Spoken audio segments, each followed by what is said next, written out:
I've been hiking for years, mostly solo trips, and I've never had an issue. The solitude of the forest, the crisp air, and the feeling of being so far from civilization are addictive. But after my last hike, I don't think I'll ever go alone again. It started off like any other hike. I was on a remote trail in the Pacific Northwest, known for its sweeping views, towering trees, and dense fog-covered forests. That morning, the mist was especially thick, curling around the trunks like ghostly fingers, shrouding everything in a heavy silence that was almost suffocating. It was beautiful, but something felt off. A weight hung in the air, pressing down on me, though I couldn't pinpoint why. I brushed it off as nerves. After all, it's easy to let your mind wander when you're so isolated. I had just reached the top of a steep incline when I first saw it.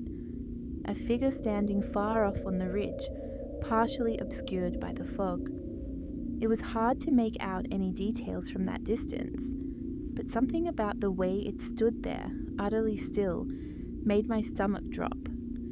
At first, I thought it was another hiker. I stopped, catching my breath, and waited for some kind of movement, maybe a wave or a nod. But the figure didn't budge. It stood motionless, staring in my direction. A chill crawled up my spine as I realized just how unnatural it looked, how utterly devoid of life. I forced myself to wave, expecting some kind of acknowledgement.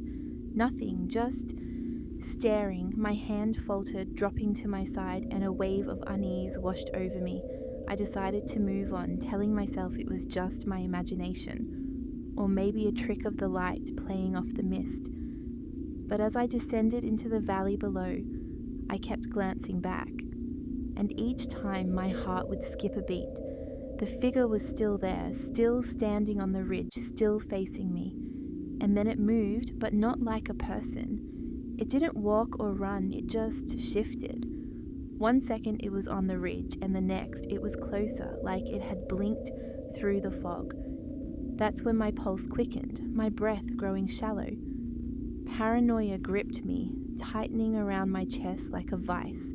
I felt eyes on me, always watching, always just out of sight.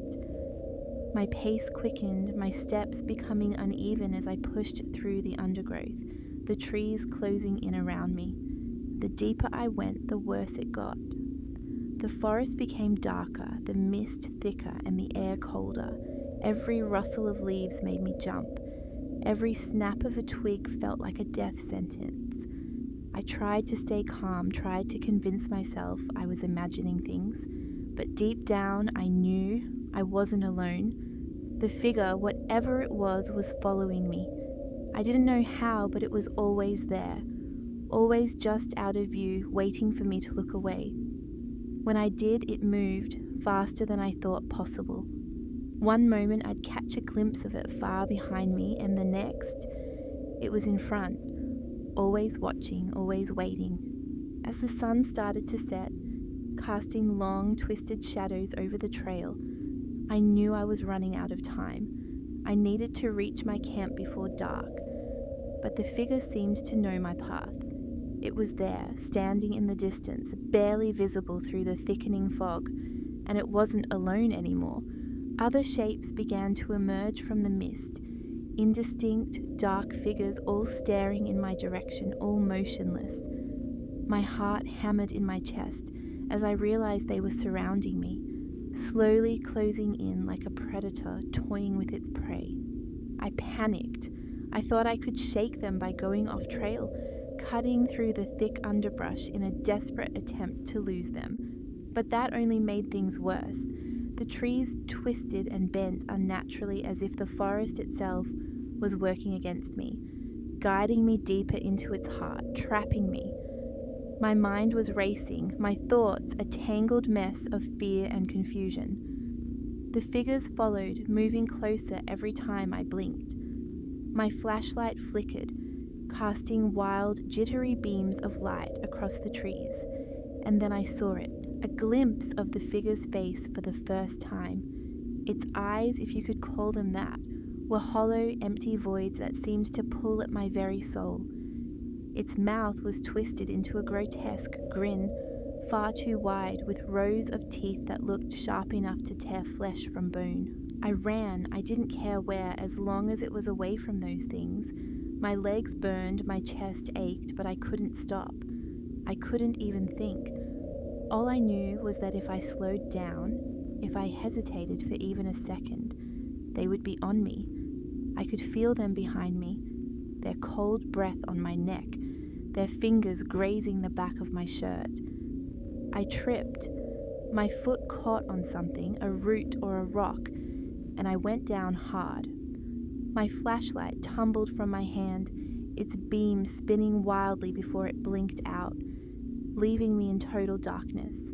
My head slammed into the ground, and for a moment everything went black. When I came to, the forest was deathly silent. The figures were gone, but I wasn't safe. I could feel it, a presence lurking just beyond the trees, watching, waiting. I scrambled to my feet, my entire body trembling, covered in mud and scratches. I couldn't see the trail anymore. I couldn't see anything but the thick fog that wrapped around me like a noose. I stumbled blindly through the darkness, my heart pounding in my ears. The road at the trailhead felt impossibly far. I knew I'd never make it. But then, just as the last of my hope began to slip away, I saw a light. It was faint, flickering in the distance, but it was enough. I ran toward it, praying with every ounce of strength I had left that it was someone, anyone who could help. But as I got closer, the light began to shift, to change. It wasn't a campfire or a flashlight. It was the figure, and now it was standing directly in my path, its hollow eyes glowing with a sickly, unnatural light. Its grin widened, splitting its face in half, and I knew, whatever this thing was, it wasn't human. It never had been. The last thing I remember is that grin, that awful, twisted grin as everything went black again. I woke up hours later, covered in dirt and blood, alone. The hike back was a blur, and I haven't been able to stop thinking about what followed me that night. I'm not sure it's gone. Sometimes when I'm alone, I feel it, those eyes, that grin watching me from the shadows. I don't think I'll ever hike alone again. My friend Mike and I had always been adventure seekers, pushing the limits of our courage. So when we decided to hike through the remote slot canyons of Utah, it felt like just another daring escapade. The place was known for its breathtaking beauty. Smooth, narrow walls, twisting and turning, sometimes just a few feet wide, making it feel like we were walking through the veins of some ancient creature. The isolation was part of the appeal. A world untouched by modern life. A place where you could lose yourself, literally and figuratively. We set out early, our backpacks heavy with gear, planning to camp overnight in the canyon before looping back. By mid-afternoon, we entered one of the most isolated sections. The towering sandstone walls closed in, making it impossible to see the sky. The temperature dropped as the canyon deepened, and the shadows stretched longer, almost unnaturally so, like they were alive, slowly creeping toward us. The deeper we ventured, the quieter it got. Eerily so. No wind, no birds, just the sound of our boots crunching against the sand. That's when the noises started. At first it was faint, like a gentle hum riding the canyon's natural acoustics, barely noticeable over the echo of our footsteps. But as we moved forward, the noise changed, evolving into something more distinct. It was subtle, but unmistakable. Whispers. I stopped dead in my tracks. "Do you hear that?" I asked Mike, my voice sounding small in the vast canyon. Mike didn't respond immediately. His face had gone pale, his eyes wide, scanning the narrow corridor ahead of us. He gave a slow nod, confirming that I wasn't imagining things. The whispers seemed to swirl around us, growing louder with every step. At first, we tried to rationalize it. Maybe it was just the wind, snaking through the cracks in the walls, or our own voices bouncing off the narrow stone. But that explanation didn't hold up. The whispers didn't align with our movements or our conversation. They were deliberate. There was a rhythm to them, an unnerving cadence, like someone was trying to communicate with us, but in a language that made no sense. As we hiked deeper into the canyon, the sun dipped lower, casting everything in an orange-red glow.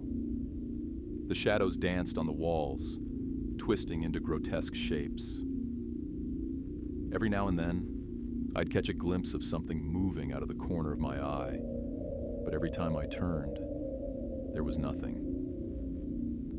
The air grew heavier, oppressive, and cold, despite the heat that still radiated off the sandstone. We stopped to rest for a moment, the whispers momentarily fading. That's when we heard it. Footsteps. They didn't match ours. In fact, they were coming from behind us. The narrow slot canyon stretched back for miles, a seemingly endless corridor of red rock. But when we turned around, no one was there. The canyon was empty. The hairs on the back of my neck stood up. Mike exchanged a nervous glance with me. We should keep moving, he muttered, his voice lacking the confidence it usually had. We pressed on, picking up the pace. The whispers returned, but this time they were different. They weren't subtle anymore. They were agitated, louder, like a rising tide of voices that ebbed and flowed with the rhythm of our footsteps. It felt like they were surrounding us, closing in, though we still couldn't see anything. The sun was almost gone now, the light rapidly fading. Night came fast in the canyon. We set up camp in one of the few spots wide enough to build a fire. The flames flickered in the tight confines, casting wild shadows on the walls, but the fire did little to ease the growing sense of dread. The whispers had quieted, but the feeling of being watched had only intensified. Just as we started to relax, a sound echoed through the canyon. Footsteps again, but this time they were slower, more deliberate, and much closer. We both froze, the crackling of the fire, the only sound breaking the silence. The footsteps circled our camp, moving just beyond the reach of the firelight. We strained our ears, trying to locate the source, but all we could hear were faint voices, so close they might as well have been whispering into our ears. Mike suddenly stiffened, his eyes locked on something above us. "Look," he whispered, his voice barely audible. I followed his gaze and felt a cold chill creep down my spine. Perched high on the narrow canyon walls was a figure, its body twisted in a way that defied logic. Its limbs were unnaturally long, and its face was wrong. The eyes were too big, reflecting the firelight with a sickly yellow glow, and its mouth hung open, far too wide, as if it was dislocated. It watched us, unmoving at first, before it began to skitter along the narrow ledges with an inhuman speed, its head twitching unnervingly. We bolted. We grabbed our gear and ran. The whispers now, a cacophony of voices around us, blending into the pounding of our footsteps as we tore through the canyon. The figure didn't follow in the usual sense. It didn't chase us on the ground. Instead, it stayed high above, darting between the walls like a spider, always just ahead or behind, but never quite letting itself be fully seen. I could feel my chest tightening, my lungs burning as I gasped for air. The whispers had become deafening, like hundreds of voices all speaking at once, some angry, some pleading, all desperate to be heard. We finally reached a wider part of the canyon, the walls opening up enough to allow a sliver of moonlight to filter down. The voices stopped abruptly. The figure, whatever it was gone. We collapsed in exhaustion, barely able to catch our breath. For a few moments there was silence. Then, just as we began to gather ourselves, something far worse happened. The ground beneath us began to tremble, ever so slightly at first, but then more violently. The walls of the canyon seemed to close in, the once smooth stone now rough and jagged, shifting as if the very earth was alive. And then we saw them, countless figures, emerging from the shadows, their eyes glowing faintly in the dark, their bodies contorted and broken. They crawled along the canyon floor, dragging themselves toward us with sickening cracks and pops. Their whispers returned, louder than ever, and now I could make out some of the words. Pleas for help, curses, threats. I looked at Mike, and his face was a mask of terror. We had to run, but there was nowhere left to go. The canyon had become a labyrinth, twisting and turning. The path we came from now gone, swallowed by the shifting stone. The last thing I remember before everything went black was the cold, bony hand of one of the figures brushing against my leg, pulling me down into the darkness. I woke up at dawn, alone, lying in the middle of the canyon floor. Mike was gone. The whispers were gone. The figures were gone. But their memory lingers, and I can still hear them in my dreams, calling to me, beckoning me back to the canyon. I haven't been back to the Slot Canyon since, and I never will. I was hiking in the Appalachian Mountains, aiming for a well-known trail that I had done several times before. The air was crisp, the sky a brilliant blue, and the trail wound its way through verdant forests that had become like an old friend over the years. The familiarity of the place always filled me with a sense of calm. The sound of clear streams trickling over smooth rocks, the rustle of leaves in the breeze, and the peaceful quiet that only the mountains could offer. I was making good time, my mind wandering as my boots crunched along the path, when something caught my eye, a narrow, unmarked trail leading off from the main one. I paused, wiping the sweat from my brow, and squinted down the mysterious path. I'd hiked this trail many times, but I had never seen this offshoot before. It was strange, almost like it had appeared out of nowhere. Curiosity tugged at me, and before I could convince myself otherwise, I veered off the main trail and ventured down the unmarked path. At first, it felt like a typical detour. The ground was uneven, the trail barely worn, but the canopy above was thick, casting long shadows over the forest floor. However, the deeper I went, the more unsettling everything became. The trees here weren't like the ones I'd passed earlier. These were twisted, their trunks gnarled and bent in unnatural shapes, almost as if they had been tortured by some unseen force. The air grew heavy, oppressive, thick with moisture that clung to my skin and made it hard to breathe. A creeping sense of dread began to take root. I told myself it was just the unfamiliarity of the path, but it felt like more than that. The silence was suffocating. No birds chirping, no insects buzzing, no rustling leaves, just an eerie, oppressive quiet. It was as if the forest had swallowed every sound, leaving only the rhythmic crunch of my footsteps echoing back at me. The further I walked, the more it felt like I was intruding on something ancient, something that didn't want me there. After about an hour, I realized something that made my blood run cold. I had been walking straight for what felt like miles, yet I kept passing the same crooked tree, a tree with bark so twisted it looked like it had been wrung out like a wet towel. I should have been going in one direction, but somehow, the trail was looping back on itself, bringing me past that damned tree over and over again. Panic surged through me. I stopped and tried to gather my bearings, looking for any signs or landmarks I could use to navigate back to the main trail. but every direction looked the same. I turned to retrace my steps, hoping I could find the fork where I had veered off. But the trail had changed. The path I had taken moments before was gone, replaced by a twisted maze of trees that bent unnervingly in all directions. It didn't make sense. Trails don't just vanish like that. My breath quickened. I was trapped, lost in a forest that seemed to shift around me like a living, breathing thing. I started walking faster, then running, my heart hammering in my chest as the sun dipped lower in the sky. The trees seemed to lean in closer, their shadows stretching unnaturally long, casting everything in a murky half-light. The trail beneath my feet twisted and turned, winding endlessly without any sense of direction.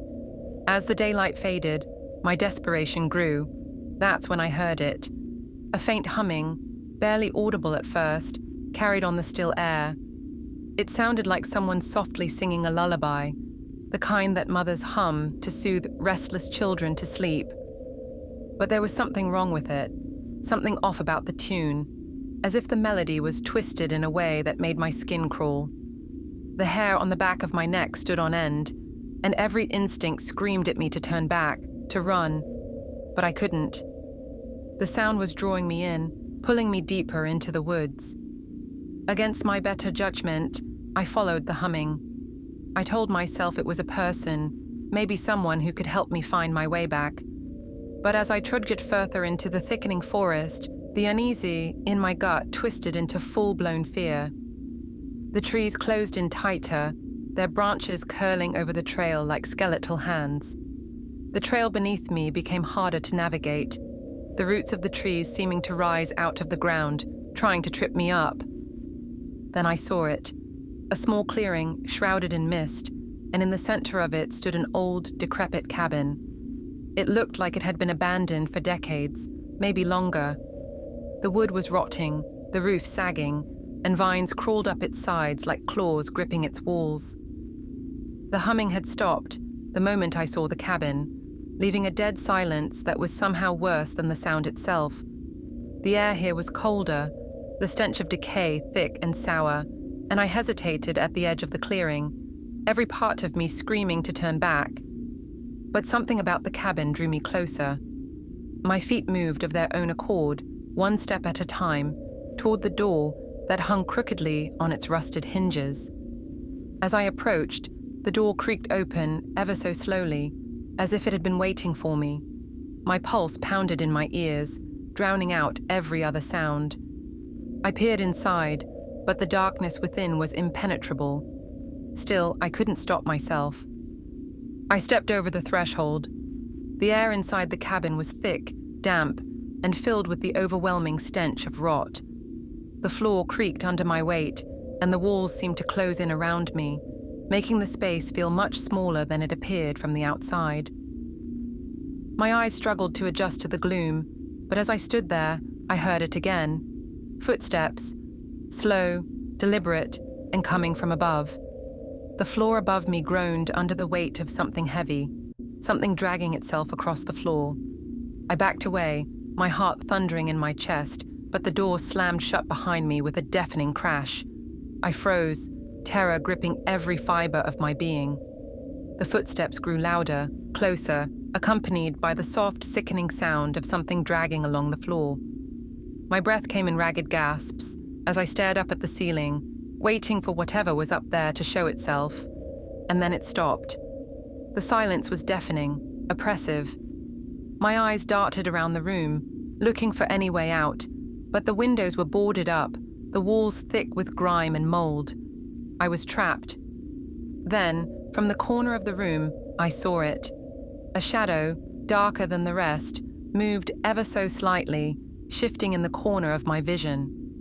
I whipped my head toward it, and there it was, an emaciated figure, its skin pale and stretched tight over bones, standing in the far corner of the room. Its eyes were wide, hollow, and black, and its mouth hung open, revealing rows of sharp, jagged teeth. It didn't move, but I could feel its gaze bore into me, freezing me in place. I bolted. I don't even remember opening the door, but somehow I was outside again, running through the woods, branches tearing at my skin as I sprinted blindly in the dark. I didn't care where I was going anymore. All I knew was that I had to get away, had to escape whatever that thing was. But the trail seemed endless, the trees closing in around me as if trying to swallow me whole. I could still hear the humming, faint but relentless, echoing through the forest. I could feel something behind me, gaining ground, its presence a cold, suffocating weight on my back. After what felt like hours of running, I finally stumbled back onto the main trail. The familiar trees and path were a welcome sight, but the fear still clung to me, thick and oppressive. My legs buckled, and I collapsed onto the dirt, gasping for air, my heart still racing. When I finally made it back to the ranger station, I told them about the trail, about the cabin, and about the figure that had chased me through the woods. They exchanged uneasy glances before telling me there was no unmarked trail in that area, no cabin deep in the forest. But I know what I saw, I know what I heard, and I know that cabin is still out there, waiting for the next poor soul to find it.